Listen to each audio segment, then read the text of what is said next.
तुकाराम महाराज तुम्ही काय म्हणलात? हो तुकाराम महाराज, आई वडील पण आवडू नये.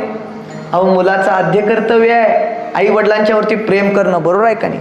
कारण हिथं तुकोबारायांनी कोणत्या आई वडिलांचा त्याग करायला सांगितलाय?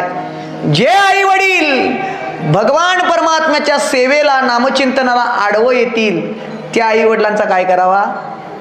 त्याग करावा. हिरण्यकश्यप भक्त प्रल्हादानं आई वडिलांचा त्याग केला का? मीच देव आहे, मीच देव आहे, मीच देव आहे म्हणत होता. कोण? हिरण्यकश्यप. माझी पूजा कर, माझं नाव. त्या आई वडिलांचा काय आहे?